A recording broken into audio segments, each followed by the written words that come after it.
literatura é a expressão da criatividade, da cultura e das ideias de uma sociedade. Na África dos séculos XX e XXI, as obras literárias ganharam a força do sentimento anticolonialista. Escritores usaram a força das palavras em defesa de um sentimento de liberdade que tomou conta dos países africanos a partir dos anos de 1950. Muitos, como Agostinho Neto ou Leopoldo Senghor, abandonaram temporariamente as letras para se dedicarem à política. Mas a literatura também se dedicou às outras causas. Na África do Sul, ela denunciou a deterioração da sociedade provocada pela política do apartheid. No Nova África desta semana, você tem um encontro comigo e com Márcio Werneck, com alguns dos escritores africanos que fizeram e ainda fazem a história desse continente. O Nova África está começando. O arquipélago de Cabo Verde fica a 500 quilômetros da costa atlântica do continente africano. O país, que conta com pouco mais de 500 mil de habitantes, guarda uma enorme proximidade com a cultura e a realidade brasileira. Em Cabo Verde se fala português e o crioulo, uma língua que mistura palavras da costa ocidental africana, a língua que os cabo-verdianos herdaram de Portugal. Em Cabo Verde, a influência brasileira começou ainda no século XX. Há muita similitud em termos da cultura cabo-verdiana e da cultura brasileira, do aspecto também mesmo físico e social, nomeadamente, principalmente com o Nordeste brasileiro. Nós encontramos muita coisa de Cabo Verde que parece muito ao Nordeste brasileiro, por exemplo, a questão da seca, da fome, etc. E há uma certa intertextualidade entre a literatura cabo-verdiana e a literatura brasileira, nomeadamente, por exemplo, com o brasileiro Graciliano Ramos e a poesia e a literatura cabo-verdiana sobre a seca e a fome. Portanto, essa poesia do Nordeste. O Jorge Barbosa também teve alguma influência nos escritores cabo-verdianos. Portanto, e a música. Houve muita influência através da música, porque há muita música cabo-verdiana que tem uma influência enorme do Brasil, do samba brasileiro, dos chorinhos e modinhas. Então, há uma grande empatia, digamos assim, uma grande afinidade entre a cultura, a literatura cabo-verdiana e a cultura e literatura brasileira. O poeta Manuel Bandeira cantou a Pazárgada em 1954. Os poetas de Cabo Verde criam a Pazárgada em sua própria terra. O Gabriel Mariano fala muito da questão do partir, querer partir e ter que ficar, e querer ficar e ter que partir também. Ele faz disso, mas os poetas do procedimento literário têm uma voz muito contestatária no sentido de não querer aceitar as coisas. E daí que haja, por exemplo, um poema de Ovídio Martins que diz: suplicarei, berrarei, matarei, não vou para a Pazárgada. Portanto, ele nega a Pazárgada, está a ver? Que é o suplemento literário. E o Gabriel Mariano está nesta linha do Ovídio Martins, que não quer ir para a Pazárgada, porque a Pazárgada é o sonho. A Pazárgada é o ostracismo, a Pazárgada é a saída de Cabo Verde e negar Cabo Verde. E os poetas do suplemento literário não queriam negar Cabo Verde, queriam afirmar Cabo Verde, queriam afirmar a identidade cabo-verdiana, a cultura cabo-verdiana. José Gabriel Lopes da Silva, conhecido como Gabriel Mariano, é o maior representante dessa geração de escritores de Cabo Verde. Juiz de direito, poeta e contista, publicou 13 livros entre 1958 e 1993. Gabriel Mariano é um escritor que eu diria explosivo no sentido de provocar essa tensão entre a tradição e a modernidade e de poder projetar um pouco o espírito da época cabo-verdiana. Gabriel Mariano é uma referência da literatura cabo-verdiana, com obras marcantes na poesia cabo-verdiana. Quase sempre o regresso a Gabriel Mariano para projetar um pouco o que aconteceu em Cabo Verde e se poder projetar o futuro de Cabo Verde. o Gabriel Mariano está um pouco no ponto de colisão entre a tradição e a modernidade em Cabo Verde. E através de Gabriel Mariano nós podemos viver o espírito da nossa época. Gabriel Mariano virou referência em sua geração. Intelectual, aliou-se à luta pela independência de Cabo Verde. Com seus poemas e contos, propagandeava a saída do colonizador português.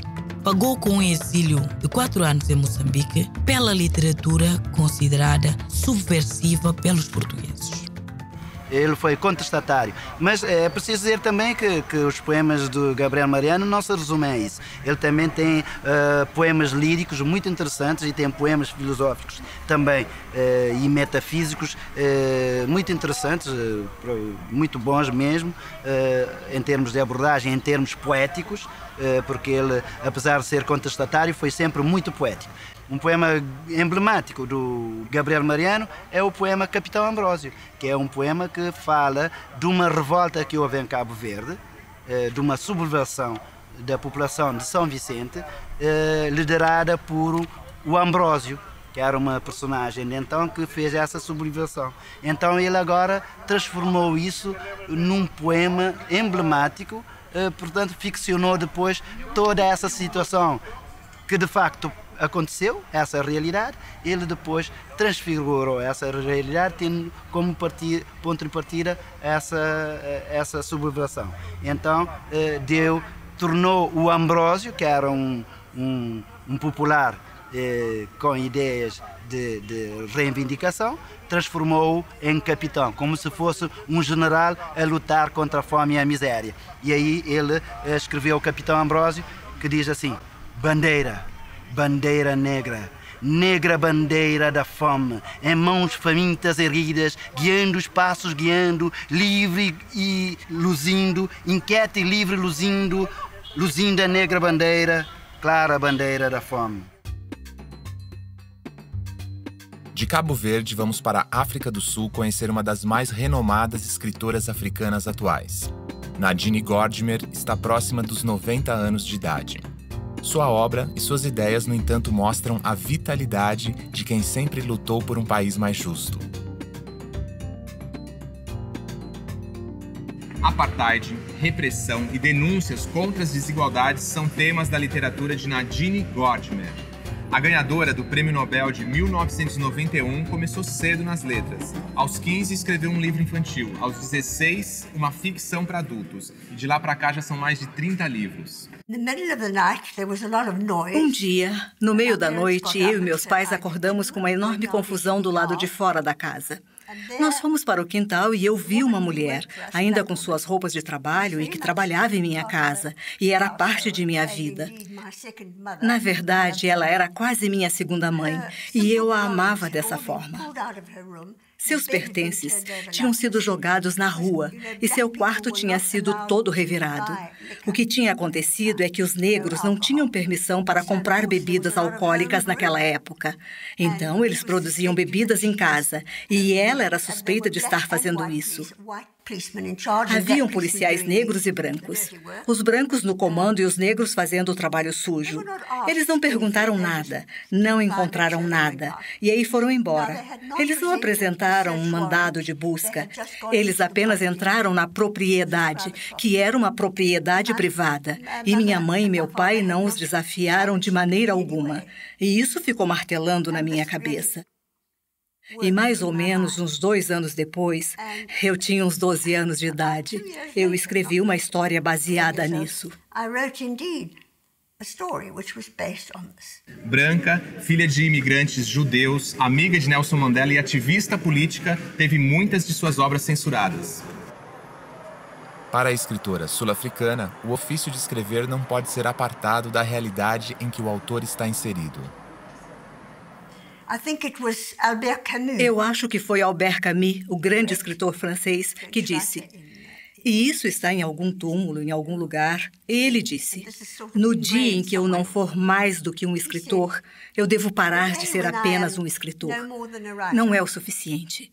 Se você vive numa situação de grande conflito, como as pessoas viveram na Alemanha nazista, se você vivesse na África do Sul durante o apartheid e você fosse razoavelmente articulado, você deveria usar sua habilidade com as palavras de uma forma ou de outra, eu acho.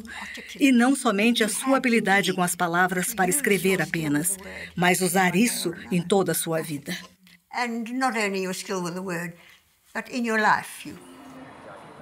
A África do Sul mudou e Nadine acompanha com atenção o que vem acontecendo no seu país. Sua obra espelha essas mudanças. Ela fala de homossexualismo, de casais interraciais, de um país que parece ter encontrado o caminho para construir uma sociedade mais justa.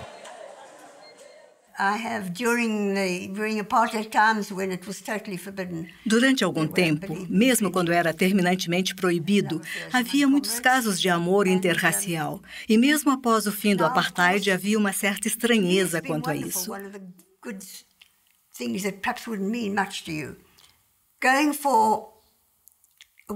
Agora, é claro que para mim tem sido maravilhoso fazer uma caminhada no lago do zoológico, por exemplo, e ver uma mulher branca e um homem negro se acariciando embaixo de uma árvore.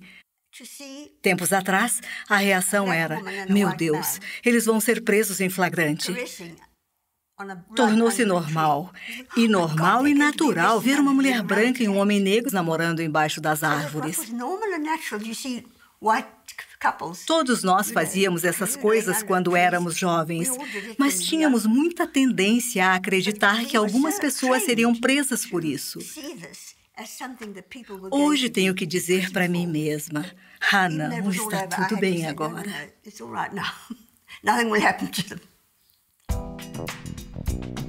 No próximo bloco, o Nova África vai a Moçambique. Lá nós vamos te apresentar a um escritor que transformou seus versos numa das armas mais temidas pelos colonizadores portugueses. O Nova África volta já.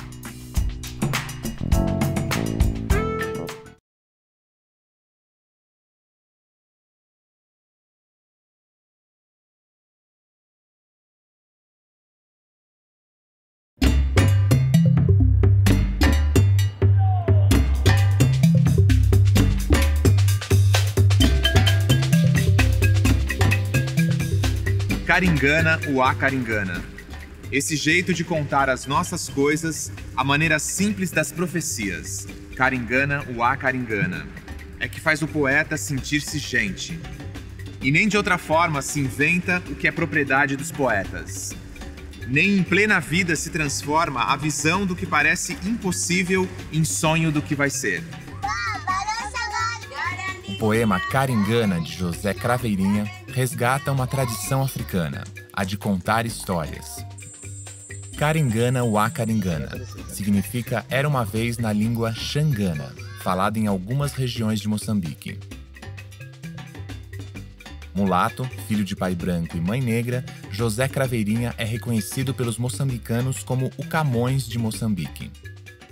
O primeiro livro publicado é o Xigubo. Xigubo é uma dança guerreira, é uma dança preparatória para o início da guerra. E é um poema inicial desse Xigubo que faz lembrar um pouco o início das histórias tradicionais, no sentido que vai contar uma história onde os guerreiros vão dançar e vão se preparar para a guerra. Mas fundamentalmente é no segundo, cujo título é Karingana ou Akaringana. E então o que quer isto dizer? Karingana ou Akaringana? Significa aquilo que em português é era uma vez. Quando nós contamos histórias tradicionais, dizemos Karingana ou Akaringana, e as crianças que estão ali à volta repetem Karingana, dão uma certa autorização para o início da história. Ora bem, este livro de Craveirinha, Karingana ou Akaringana, é de facto até um livro épico. É poesia, mas como se estivesse a contar a história do sofrimento, não é verdade, do povo moçambicano, dos seus ancestrais e da atual luta por emancipação moçambicana. É futurista porque, inclusive, esse livro acaba com um poema chamado Siavuma. Siavuma significa em português mais ou menos assim seja, na língua do Sul, que ele é premonitório. É por isso que das coisas que irão acontecer depois, da liberdade, das dificuldades que vão aparecer, mas algumas conquistas grandes que os nossos olhos hoje já veem. E Craveirinha é por isso que é considerado o poeta dos vaticínios infalíveis. Seguindo as ideias de Noêmia de Sousa, abraçou a causa de espelhar aquilo que Moçambique estava sofrer em termos de repressão colonial na tal altura em que ele viveu. Né? Se fala de africano é que ele representava aquela corrente da negritude. Então, para além do falar do só do moçambicano, aquilo representava todo o africano, porque nem só Moçambique estava oprimido, como também o povo de Malau, o povo de Zimbábue também estava oprimido. Falando daquilo que acontecia em Moçambique, falava também ao mesmo tempo daquilo que acontecia com ele. É motivo de orgulho para todo moçambicano saber que um escritor moçambicano, a obra dele faz parte das 100 melhores obras de um século. Estamos a falar de 100 anos. Cultuado como herói nacional, o poeta fez dos seus livros uma bandeira contra o colonialismo português. Mas 11 anos de guerra de libertação tiveram que se passar para que Moçambique pudesse respirar os ares de liberdade sonhados pelo poeta. A ideia de ir buscar as camadas desfavorecidas da sociedade, ir buscar aquelas figuras marginalizadas, é uma forma de se opor ao próprio sistema. É uma questão de poesia, mas é também uma questão cívica. A poesia de Zé Craveirinha é extremamente carregada de indícios dessa sua intervenção cívica. Ele tem um poema que bastante conhecido, que é o poema do futuro cidadão, em que ele antecipa uma nacionalidade que ainda não existe. Ele diz: vim de um país que ainda não existe, de forma clara desafiando o sistema colonial que negava o estatuto de país, né? Ele diz: sou cidadão de um país que ainda não existe, de uma nação que ainda não existe, insinuando ao mesmo tempo que ela vai existir, né? Zé Craveirinha, desse ponto de vista, era também um visionário. No tempo colonial, o negro e o mulato eram extremamente prejudicados por um procedimento preconceituoso da sua própria sociedade. Aqui nesta cidade onde nos encontramos, no Maputo, havia quase um apartheid. Eu estou-me a recordar de eu próprio, quando era jovem, quando era até os meus 10 anos de idade, nos autocarros, nós chamamos ônibus, aqui antigamente chamamos ônibus, chamamos machimbombos, o nome do ônibus, não é?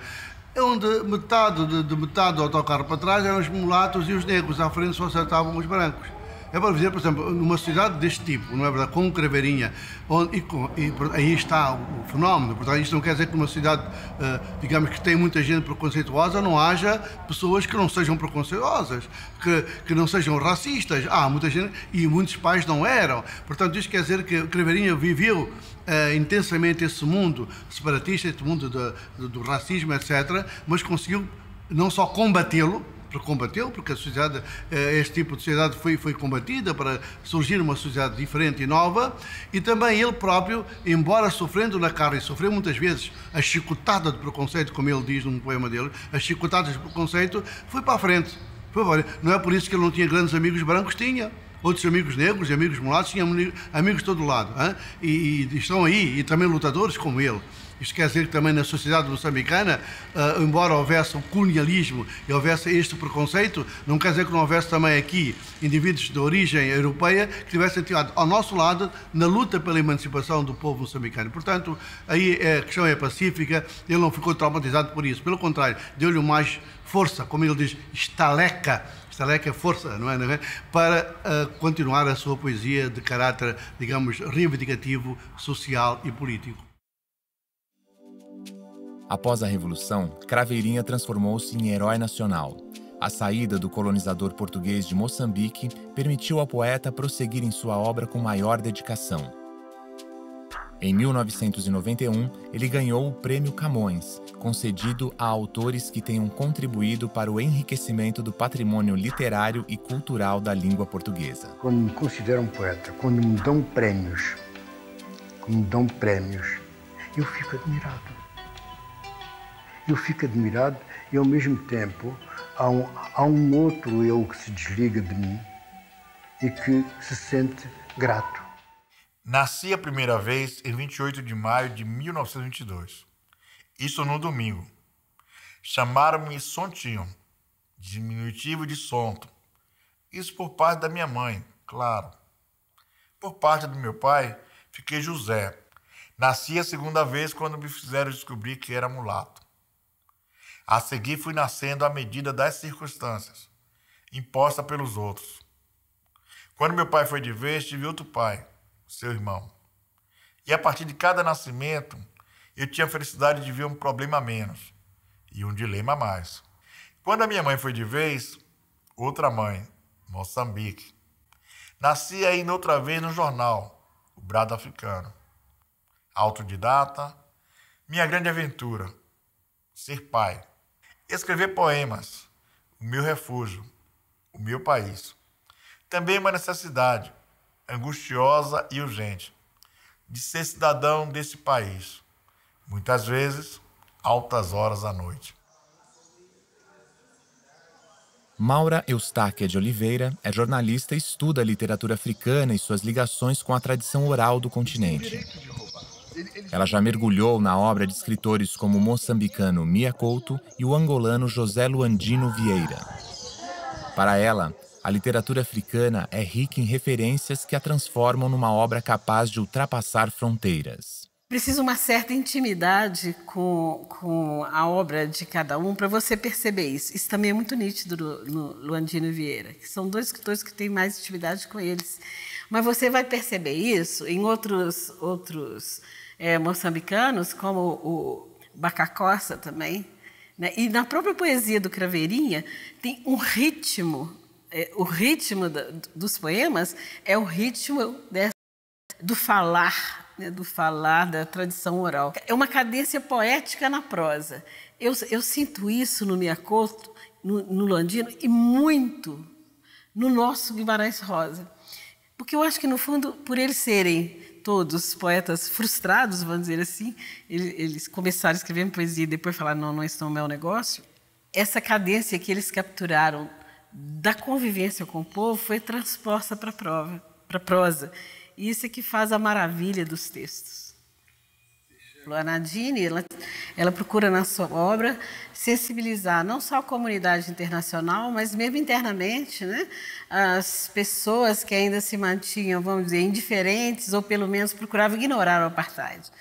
Então, o papel do escritor de refletir o seu momento, refletir as angústias do povo, estão muito presentes na obra dela. O mesmo acontece com o Craveirinha em Moçambique, que o Craveirinha vai escrever no momento em que era preciso, vamos dizer assim, conclamar o povo para se unir em torno do ideal de libertação. E a poesia dele é uma poesia mesmo nativista, uma poesia de formação do sentimento patriótico, o que, para nós que moramos no Brasil, às vezes é difícil entender, porque são 27 nações, etnias diferentes em Moçambique, algumas até rivais entre si por razões históricas, e era preciso criar um sentimento comum de independência, de sonho de independência da metrópole de Portugal. E a poesia era uma poesia, portanto, politicamente também engajada. O mesmo vai acontecer com o Gabriel Mariano, em Cabo Verde, que vai falar desse sentimento de exílio dentro da própria terra, ou do exílio mesmo forçado, porque como Cabo Verde não tinha condição de estudo, aliás, todas as colônias, eles saíam e muitos não voltavam, e ficavam com aquele sentimento de que estou fora da minha terra, trazendo o tempo todo dentro de mim. Então, era uma tristeza, né, muito grande. E é uma poesia, é um texto muito, muito triste, às vezes, por causa desse sentimento. Quanto mais, vamos dizer assim, quanto mais autenticamente africana, parece um paradoxo, mas não é, mais universalista ela é. Porque ela vai falar do homem diante dos seus problemas existenciais. E esses problemas são iguais, não importa onde esteja. Voltamos a Cabo Verde para encontrar um dos mais conhecidos compositores e poetas do país. Pedro Rodrigues já teve músicas gravadas por Cesária Évora e canta para o Nova África uma música feita em homenagem ao poeta Gabriel Mariano. Esse mar de Cristo quem é caminho, mundo acaba na medar quente, a ansiedade do povo já chega na fim, e as coisas tudo fica perdido. Cabo de enxada queima na luz,